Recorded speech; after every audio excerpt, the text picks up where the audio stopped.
Sir, আপনি যখন patient দেখছেন তখন আপনি ফিজিওথেরাপির থেকে অনেক সময়তে ব্যায়ামকে অনেক প্রাধান্য দিচ্ছেন। তো কেন আপনি ফিজিওথেরাপি থেকে ব্যায়ামকে গুরুত্বপূর্ণ আসনে কেন রাখছেন? অনেকেই আমাকে এই প্রশ্নটি আসলে করেন, তা আপনিও করেছেন, এই জন্য ধন্যবাদ। এবং এটা আমাদের জানাও দরকার। Physiotherapy is good for back pain and PLID, কিন্তু আপনি কতদিন ফিজিওথেরাপি দিবেন এটা যেমন নির্দিষ্ট করে আপনি অনেক দিন দিতে পারছেন না, সেখানে অর্থনৈতিক কিছু ব্যাপার আছে। এবং আরেকটা ব্যাপার আছে, সেটা হচ্ছে যে বেশিরভাগ রোগী আমাদের গ্রামে বাস করে। আপনি জানেন যে আমাদের দেশে শতকরা 80% রোগী থাকে গ্রামে, শহরে থাকে বাকি 20%। তাহলে শহরের মানুষরাই শুধু ফিজিওথেরাপির সুযোগটা পাচ্ছে, কিন্তু গ্রামের মানুষগুলো কি করবে? এবং এই কারণেই আমি এমন কিছু বলি যেটাতে সাধারণ সকল মানুষের উপযুক্ত হয়, যেটা ব্যায়াম। এবং ব্যায়ামের ক্ষেত্রে আমরা সবগুলো ব্যায়ামের কথাই বলি না, ব্যায়ামের ক্ষেত্রে প্রধানত যোগ ব্যায়ামের কথাই বলি।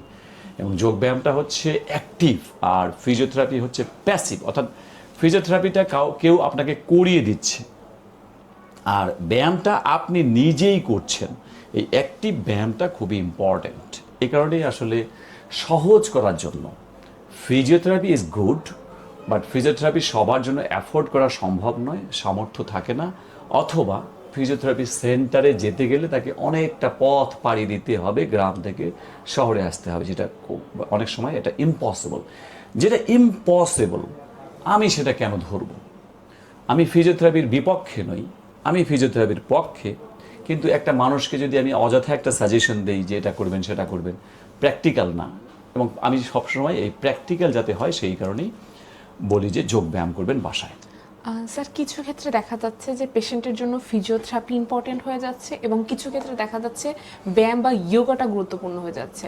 তো সেক্ষেত্রে প্রাধান্যতায় কোনটা বেশি ভূমিকা পালন করে, ফিজিওথেরাপি নাকি ইয়োগা? দুটার মধ্যে পার্থক্যটা ঠিক কোনখানে? আচ্ছা, যদি এমন হয়, যেমন আমরা বলি যে অপারেশন পরবর্তীতে কিছুদিন পেশেন্টের যে জয়েন্টগুলো থাকে স্টিফ হয়ে যায়, শক্ত হয়ে যায়, সেই ক্ষেত্রে তাকে কিছু মুভমেন্ট করা দরকার। ওই সময় রোগীরা নিজে নিজে আসলে করতে পারে না, সম্ভবও নয়, সে বুঝে উঠতে পারে না যে কিভাবে কি করব। এই সময় কিন্তু তার ফিজিওথেরাপি সাপোর্টটা খুবই ইম্পর্ট্যান্ট। এটা একটা পয়েন্টে বললাম।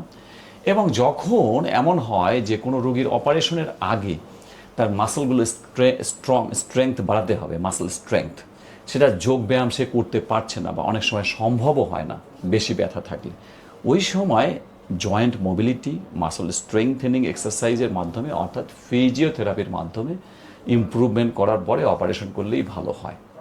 ওকে। আর স্যার, কিছু ক্ষেত্রে দেখা যাচ্ছে যে আমাদের বডিতে হরমোনাল ইমব্যালেন্সের কারণেও কিছু সমস্যা রোগীরা সমাধান করতে পারে না। তো সেক্ষেত্রে হরমোনাল ইমব্যালেন্সের ক্ষেত্রে এটাকে ইমপ্রুভ করতে ফিজিওথেরাপি কতটুকু ভূমিকা পালন করছে, অপোজিট ওয়াইজ ইয়োগা কতটুকু গুরুত্বপূর্ণ ভূমিকা পালন করছে? আপনি তো জানেন অনেক কিছুই। আমি দেখলাম যে আপনি খুব সুন্দর প্রশ্ন করেছেন, এবং এটা খুবই গুরুত্বপূর্ণ একটা প্রশ্ন যে ইয়োগা আপনার হরমোনাল ব্যালেন্স বাড়ায়, অর্থাৎ হরমোনাল ব্যালেন্স করে, যেটা ফিজিওথেরাপিতে করে না। কারণ হচ্ছে যে ফিজিওথেরাপিতে আমাদের যে গ্ল্যান্ড যে থাকে, এই যে আমাদের থাইরয়েড গ্ল্যান্ড বা পিটুইটারি গ্ল্যান্ড বা প্যারাথাইরয়েড গ্ল্যান্ড, এই বা পেটের ভিতরে যে গ্ল্যান্ডগুলো আছে, প্যানক্রিয়াস, এই গ্ল্যান্ডগুলোর উপরে ফিজিওথেরাপি কাজ করে না।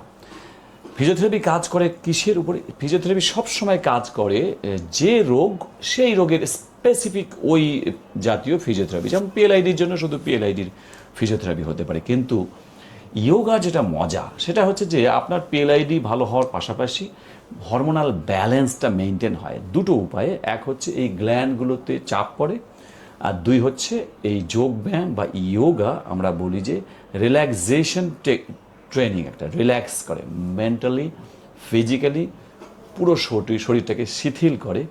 ফলে আপনার স্ট্রেস হরমোনগুলো কমে যায়, পাশাপাশি থাইরয়েড হরমোন বা অন্যান্য হরমোনগুলোর ব্যালেন্স চলে আসে। এবং এই কারণেই কিন্তু ব্যথা নিরাময় খুব দ্রুত হয় যোগ ব্যায়ামের মাধ্যমে।